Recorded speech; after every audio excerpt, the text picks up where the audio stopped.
Ya kalau bahas bangkrut tuh rasanya ngeri gitu ya, apalagi kalau negara yang bangkrut. Dan saat ini isu negara-negara yang rentan mengalami kebangkrutan ini makin kencang.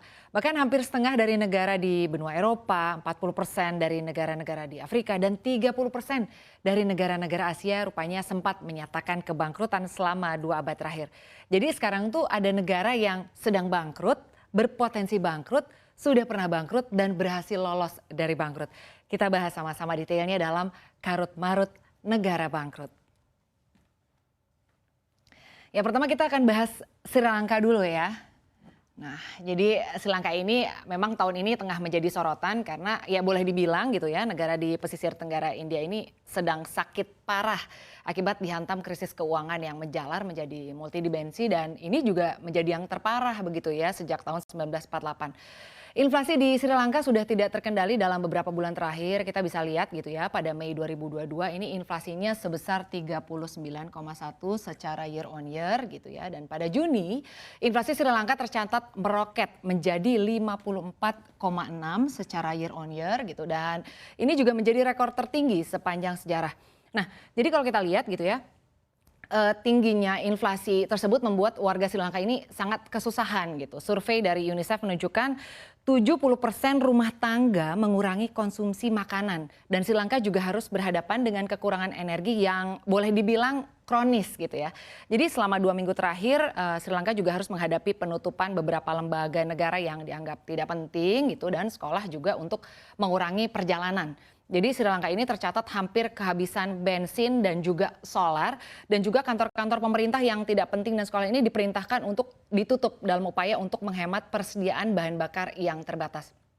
Jadi negara ini telah berupaya untuk keluar dari jeratan krisis dengan mengharapkan bantuan dari dana talangan Dana Moneter Internasional ya. Selanjutnya kita akan bahas Lebanon.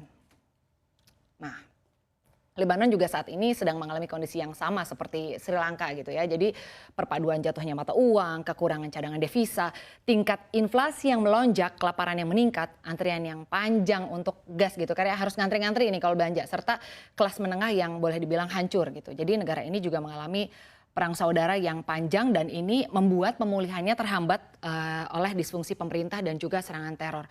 Bahkan gitu, usulan pajak di akhir tahun 2019 ini telah memicu kemarahan yang cukup panjang gitu ya terhadap kelas penguasa, dan juga ini jadi protes yang berbulan-bulan. Bayangin aja gitu, mata uang Lebanon ini jatuh hingga 90%, dan negara ini gagal bayar utang gitu senilai 90 miliar US dollar pada saat itu, atau 170% dari PDB, dan salah satu yang tertinggi di dunia. Bahkan dunia mengatakan krisis yang dialami Lebanon ini merupakan salah satu yang terburuk di dunia dalam lebih dari 150 tahun ini. Dan kalau kita bicara soal inflasi, Lebanon ini menjadi negara dengan inflasi tertinggi di dunia. Data dari Trading Economics menunjukkan inflasi pada Mei tercatat ini sebesar 211% ya secara year on year begitu.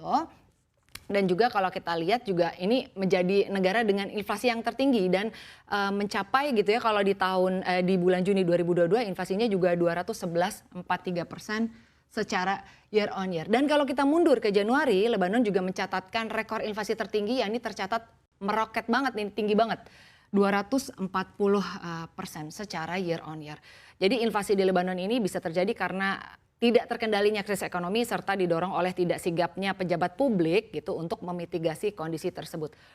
Tapi sebetulnya gitu bukan hanya Sri Lanka dan juga Lebanon ya, ada negara-negara lain yang bangkrut dan juga ekonominya berada dalam masalah serius karena harga makanan, bahan bakar, dan bahan pokok lainnya yang melonjak, dan memang juga karena salah satunya nih ya, karena konflik geopolitik Rusia dan Ukraina.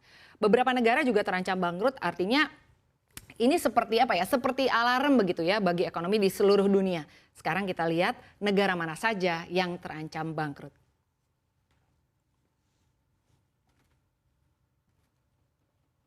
Nah, ini kita akan bahas 3 negara aja ya. Kita lihat ini ada Turki, lalu juga ada Laos, ada Myanmar, negara yang berpotensi bangkrut. Sekarang kita bahas Turki dulu. Jadi di negara G20 ini, kalau Turki ini masuk dalam daftar negara yang tingkat inflasinya tinggi. Melansir data yang diberikan oleh Trading Economics pada bulan Mei 2022 gitu ya, kalau kita lihat tingkat inflasi Turki ini berada di level 73,5% secara year on year. Kemudian pada bulan Juni, inflasi di negara yang dipimpin Recep Tayyip Erdogan ini tercatat melesat begitu ya. Kita lihat nih 78,62% secara year on year. Dan ini merupakan yang tertinggi gitu dalam 24 tahun terakhir. Nah, kenapa hal ini bisa terjadi gitu kan? Hal ini dipicu oleh krisis mata uang dan juga melonjaknya biaya energi akibat ketegangan antara Rusia dan Ukraina. Jadi tingkat inflasi tersebut pun menjadi yang tertinggi juga gitu sejak 1998 dan kala itu Turki mengalami inflasi sekitar 78,3%. Nah, tingginya harga minyak mentah dan komoditas energi lainnya menjadi salah satu penyumbang inflasi dan ini juga dipicu oleh harga pangan. Jadi inflasi sektor transportasi dilaporkan melesat ya lebih dari 123%, lalu juga harga makanan naik nyaris 94%. Lalu inflasi tersebut juga diperparah dengan nilai tukar lira yang jeblok lebih dari 20% melawan dolar Amerika Serikat di tahun ini. Jadi sebetulnya kalau ditanya apa sih arti default bagi Turki gitu ya, kalau di Republik Turki ini tidak bisa membayar gas dan juga minyak mentah import, bisa diartikan itu sebagai sesuatu sinyal bangkrut gitu ya. Artinya kebutuhan dasar seperti gas dan bahan bakar ini tidak bisa terpenuhi dengan uang. Sebuah situasi di mana kayak gini nih, kita punya uang tapi kita tidak bisa mendapatkan kebutuhan pokok gitu atau kebutuhan gas misalnya. Atau kita harus ngantri-ngantri atau misalnya kalau di sana juga kan ada pemadaman gitu ya, pemadaman yang cukup lama lalu juga meluas dan semakin meluasnya lagi pemadaman listrik itu juga bisa diartikan sebagai pemadaman ya. Kalau di sana tuh bisa 6 jam sampai dengan 10 jam sehari dan ini kan berbahaya ya, bisa diartikan sinyal keruntuhan ekonomi dan juga finansial di Turki. Nah, dalam 12 bulan ke depan, Turki ini memiliki utang luar negeri yang jatuh tempo sebesar 182 miliar US dollar. Sementara itu, cadangan devisa Turki ini di akhir 2022 ini akan turun menjadi 94 miliar US dollar dan di akhir 2023 88 miliar US dollar atau setara dengan pembiayaan 2,7 bulan impor dan juga pembayaran hutang. Sekarang kita bahas Laos. Nah, ini kita lihat ya, Laos yang kecil dan juga terkurung oleh daratan adalah salah satu ekonomi yang dengan pertumbuhan tercepat hingga pandemi akhirnya melanda gitu. Kalau kita lihat seperti Sri Lanka, utang Laos ini melonjak dan kini tengah dalam perbincangan gitu ya dengan direktur tentang cara membayar kembali pinjaman senilai miliaran dolar. Dan ini situasi ini mendesak mengingat keuangan pemerintah Laos ini memang kalau boleh dibilang sangat lemah ya.